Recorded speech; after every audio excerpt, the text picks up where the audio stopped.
Кәрим Тинчурин исемендәге Татар дәүләт драма һәм комедия театрында премьера. Биредә Илгиз Зәйниевның Мәдинә спектаклен тәкъдим иттеләр. Автор аны гыйбрәтле хәл дип атаган. Тамашачылар намус, сыгынак, мәхәббәт һәм хыянат төшенчәләре турында уйлана. Спектакль 18 яшьтән өлкәнрәкләр өчен. Ни өчен шулай? Эльвира Хөснетдинова белеште. Халык премьерага агыла гаҗәп түгел. Мәдинә татар театрында шашкын дәртнең фаҗигага китерүенә багышланган беренче спектакль. Автор һәм режиссер Илгиз Зәйниев, композитор Илмир Низамов. Бу тандем куелышның уңышлы булачагына шик калдырмый.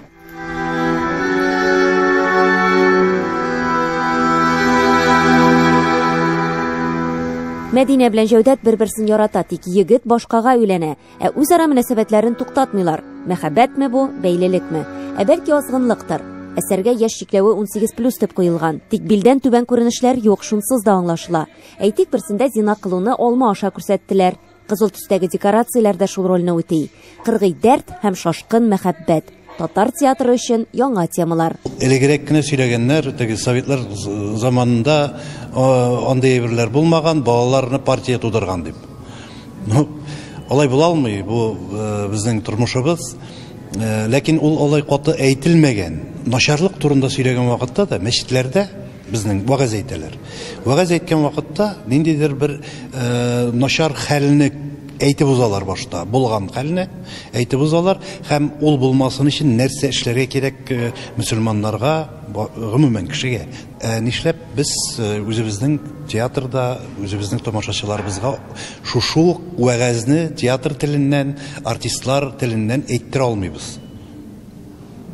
Ул бит яхшырак барып җитәчәк. Җәүдәтнең хатыны Галия шибәр, горур, тик бәхетсез хатын. Гөлназ Дәүмәтова моны тулысынча ачып салды. Гомумән, монда бәхетле кеше бармысың? Кайбер тамашачы спектакльдә үзен танырга мөмкин. Әсәр нигезендә тормышта да очрый торган вакыйгалар. Андый ялгышлар эшләмәсеннәр иде. Әгәр дә нидер ялгышлык эшләсәң дә, аны бик әйбәтләп уйларга кирәк, дәвам итмәсен өчен. Әлеге спектакльне караган кешеләр үзләренә гыйбрәт табып, үзләре аңларлар, кем монда тискәр образ, кем яхшы образ дип инде үзләренә. Әлбәттә инде безнең бигрәк тә безнең милләттә ул стереотиплар бик көчле. Бу очракта бәлки хәтта стереотиплар җимереләр дә.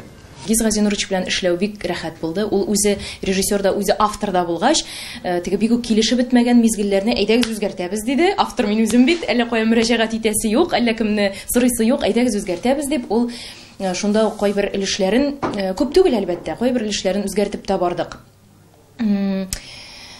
Каршылыклы героиня, каршылыклы кеше бик хисле, дәртле, һөнәре буенча да рәссам, иҗат кешесе.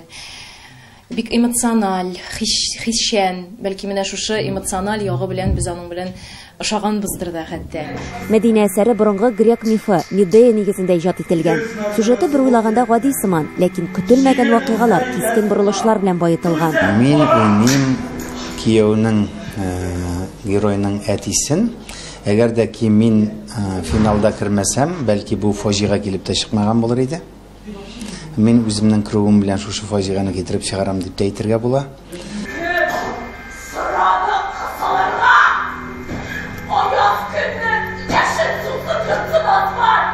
Психологик яктан көчле һәм шул ук вакытта авыр спектакль, музыкасы да, сюжеты, актерларның уйнавы бер секундка да игътибарны читкә юнәлтергә ирек бирми.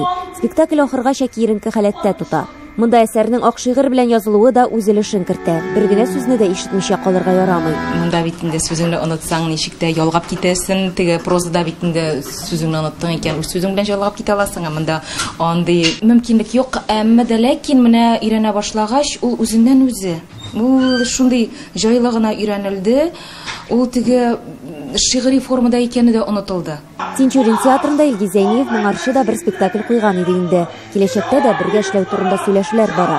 Мәдинә премьерасы бик уңышлы үтте. Киләсе спектакльне 20 апрельдә карарга мөмкин. Эльвира Хөснетдинова, Татарлар, Казан.